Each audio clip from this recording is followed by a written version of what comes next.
आज जब हम मेंटल स्ट्रेस, एंजाइटी और लाइफस्टाइल डिजीजेस की बात करते हैं तो अक्सर मॉडर्न साइंस की ओर देखते हैं। लेकिन एक सवाल शायद ही पूछते हैं, क्या हजारों साल पहले इस पर कोई समझ मौजूद थी? सनातन धर्म को अक्सर केवल आस्था से जोड़ दिया जाता है, लेकिन वास्तव में ये शरीर, मन और चेतना की एक प्राचीन वैज्ञानिक प्रणाली है। आज हम जानेंगे सनातन धर्म की स्पिरिचुअल वेलबीइंग प्रैक्टिसेस के पीछे का एंशिएंट साइंस। सनातन धर्म किसी एक समय या व्यक्ति से शुरू नहीं हुआ। ये अनुभवों से विकसित हुई एक लिविंग सिस्टम है। इसमें जीवन को अलग अलग हिस्सों में नहीं बांटा गया। शरीर, मन, ऊर्जा और चेतना सब एक दूसरे से जुड़े माने गए। आधुनिक साइंस आज जिस होलिस्टिक वेलबीइंग की बात करती है, सनातन ने उसे हजारों साल पहले समझ लिया था। आज योग को अक्सर फिटनेस रूटीन बना दिया गया है, लेकिन योग का मूल उद्देश्य केवल शरीर को लचीला बनाना नहीं था। योग का अर्थ है शरीर, श्वास और मन का संतुलन। आसन नर्वस सिस्टम को संतुलित करते हैं।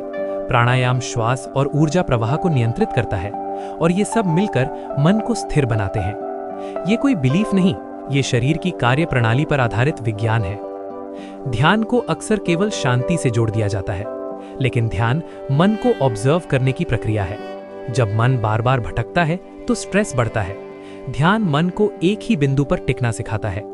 आज न्यूरोसाइंस जिस फोकस, अवेयरनेस और मेंटल क्लैरिटी पर रिसर्च कर रही है, ध्यान वही कार्य प्राकृतिक तरीके से करता है। सनातन ने मन को सप्रेस नहीं किया, मन को समझने की विधि दी। मंत्रों को अक्सर केवल धार्मिक शब्द समझ लिया जाता है, लेकिन मंत्र केवल शब्द नहीं, वे ध्वनि तरंगे हैं। हर ध्वनि मन और शरीर पर प्रभाव डालती है, इसीलिए संगीत मूड बदल सकता है। मंत्रों की रचना उच्चारण, लय और कंपन के आधार पर हुई। ये फेथ से पहले वाइब्रेशन का विज्ञान है। सनातन परंपरा केवल साधना तक सीमित नहीं थी। दिनचर्या, सोने जागने का समय, भोजन का तरीका, ऋतु के अनुसार जीवन, सब कुछ शरीर और प्रकृति के तालमेल पर आधारित था। आज मॉडर्न लाइफस्टाइल डिजीजेस इसी तालमेल के टूटने का परिणाम है। सनातन धर्म जीवन को प्रकृति के विरुद्ध नहीं, प्रकृति के साथ चलना सिखाता है। आज रिसर्च योग, ध्यान और माइंडफुल लिविंग के लाभ प्रमाणित कर रही है, लेकिन ये कोई नई खोज नहीं, ये पुराने ज्ञान की पुनः खोज है। फर्क बस इतना है, सनातन ने अनुभव से जाना, मॉडर्न साइंस प्रयोग से समझ रही है।